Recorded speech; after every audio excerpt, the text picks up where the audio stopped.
네, 반갑습니다. HRSP 정호영 노무사. 강대성 노무사입니다. 네, 노무사님 안녕하세요. 네, 안녕하십니까. 네, 1년이 이제 마무리돼가고 있는 시점인데요. 네. 어떻게 1년 동안 잘 보내셨는지 모르겠어요. 뭐 올 한 해는 잘 보낸 사람이 있겠습니까? 그렇죠. 코로나 네, 예. 어려운 여건 가운데 좀 잘 헤쳐나가고 계시다 위로의 말씀 드리고 싶습니다. 네. 자, 오늘 준비한 주제는 어떤 거죠? 2021년 네. 1월 1일부터 네. 구직 촉진 수당이라는 거를 네. 이제 지급을 합니다. 네. 그래서 대상이 어떻게 되고 취지가 뭔지 좀 알아보고자 합니다.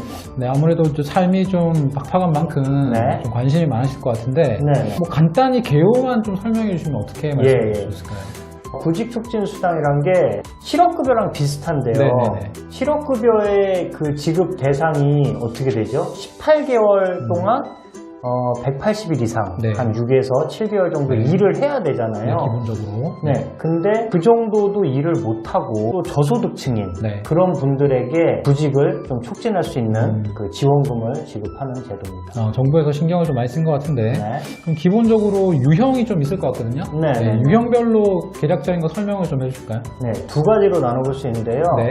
하나는 요건 심사형이라 그래서 이 자격 요건에 해당하면 무조건 지급이 되는 유형이 있고요. 네네. 두 번째는 이제 선발형이라 그래서 예산 범위 내에서 네. 일단 해당 요건을 충족하면은 네. 심사를 해서 지급을 할 수도 있고 안 할 수도 있다. 두 가지로 나눠볼 수가 있습니다. 그러면 조금만 더 깊게 들어가 보면 네. 요건 심사형 같은 경우 기준 한번 말씀해 주실까요? 네, 요건 심사형은 네. 일단 나이의 폭은 굉장히 넓습니다. 만 나이로 15세에서 69세 네네. 까지의 구직자고요.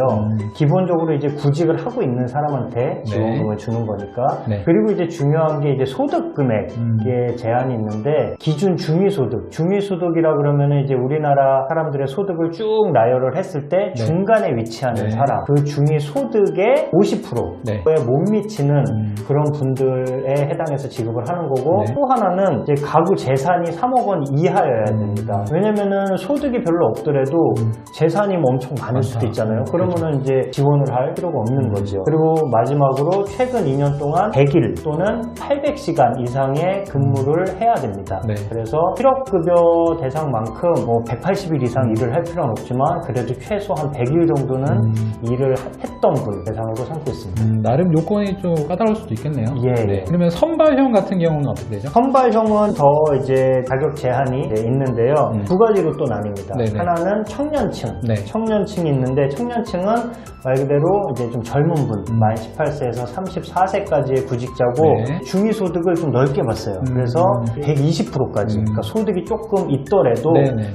대상으로 삼겠다라는 네. 거고요. 네. 그다음 가구재산은 마찬가지로 3억 원 네. 이하고 제일 중요한 건 선발형은 이제 비경제활동 인구도 마찬가지지만 동일하게 취업 경험이 전혀 없어도 되고 일을 조금 해서 뭐 100일이나 아까 말한 800시간 미만으로 일을 했어도 대상이 된다. 이렇게 볼 수가 있습니다. 취업 경험이 전무해도 되는군요. 그렇죠. 네. 네. 그러면 비경제활동 인구 관련해서는요? 네, 비경제활동 인구도 비슷한데요. 네. 대상은 아까 요건 심사형하고 같아서 네. 만 15세에서 69세까지고 기준 중위소득 50% 이하, 네. 그 다음에 가구재산이 3억 원 이하인 경우고요. 네. 마찬가지로 취업 경험이 전혀 없거나 네. 100일 미만인 경우에도 해당이 됩니다. 네, 좋습니다. 그러면 요건을 좀 살펴봤는데 네. 아무래도 궁금한 거는 이제 지원 금액 네, 그리고 네. 이제 어떻게 신청하는가에 대한 부분일 텐데 네. 좀 간단하게 설명해 주실까요? 네, 월 50만 원으로 최대 6개월까지 총 300만 원 상한으로 지급을 하고요. 네, 네. 하한은 이제 월 20만 원 그러면 이상은 지급이 됩니다. 6개월 기준이면 120만 원이 하한이 되겠네요. 그렇죠. 네, 네. 자, 그다음 요건 또 말씀해 주시죠. 네. 그리고 이거는 이제 실업급여랑 마찬가지로 구직을 하고자 하는 사람들한테 지원을 하는 거기 때문에 최소 그 구직 활동을 월 2회 이상은 해야 됩니다. 네, 그래서 뭐 면접에 참여한다든지 아니면은 직업 훈련에 참여한다든지 그런 활동을 해야 됩니다. 요건을 또 갖추지 못하면 네, 감액이 될 수도 있겠네요. 그렇죠. 그 구직 활동을 월 1회만 했어요. 네. 그러면은 어쨌든 구직 활동이 인정이 되기 때문에 네. 지급 금액의 50%를 지급을 합니다. 네. 그러면 방식은요? 예. 방식은 이 구직 활동을 이행하고 구직 촉진 수당 신청을 하면 네.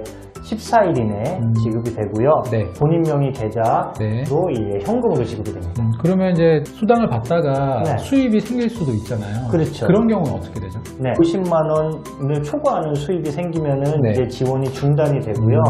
50만 원 미만으로 네. 수입이 생길 경우에는 차액을 지급을 합니다. 그러면 아무래도 궁금한 점은 이제 실업급여와의 중복 수령이실 네. 것 같아요. 네. 이 부분은 어떻게 되나요? 실업급여와 중복 지원은 안 되고요. 네네. 네, 실업급여를 받지 못하는 분들에 대해서 대상으로 삼고 있습니다. 그 다음에 이제 궁금한 점이 네. 경계선에 있는 분들 좀 소개 좀 해주시면 네. 어떨까요? 예를 들어서 뭐 네. 대학생이에요. 네네. 그래서 학업을 계속 하고 있거나 아니면은 군복무 중이에요. 이런 분은 사실은 구직 활동을 한다는 것 자체가 진정성이 없는 그렇겠죠. 거죠. 그래서 이런 분은 대상이 안 되고요. 네. 또 하나로 취업 의사가 전혀 없는 분, 구직 활동을 전혀 안 하는 분이죠. 네네. 그런 분들은 이제 대상이 되지 않습니다. 네. 그리고 마지막으로 이제 이 중위소득이 네네. 이해하기가 좀 어렵거든요. 네네네. 그럼 이런 기준은 정부에서 알려주는 건가요? 그렇죠. 다 네. 고시가 돼 있고요. 네. 이제 1인 가구부터 7인 가구까지 쭉 금액이 명시가 돼 있는데 네. 간단하게 설명드리면은 아까 기준 중에서도 50% 네. 이하여야 된다 그랬잖아요. 네. 요건 심사형 같은 경우에. 네. 그래서 1인 가구는 약 91만 4천 원 정도, 네. 4인 가구는 한 244만 원 정도, 그 이하 네. 소득이시면 되고요. 네. 아까 청년층은 좀 더 선발형 같은 네. 경우에 폭을 넓혔잖아요. 네. 그래서 중위소득의 120%인데 이거는 한 4인 가구 기준으로 한 586만 원 정도 수준이 됩니다. 상당히 좀 높네요. 네네. 네, 알겠습니다. 오늘 구직 촉진 수당에 대해서 이제 살펴봤는데 네. 아무래도 힘든 시기인 만큼 그것도 좀 꼼꼼히 챙기셔가지고 혜택을 좀 보셨으면 좋겠습니다. 감사드리고요. 네. 한 해 마무리 잘하시고 네. 내년에 뵙도록 하겠습니다. 네, 새해 복 많이 받으세요. 구독과 좋아요 부탁드립니다. 감사합니다. 감사합니다.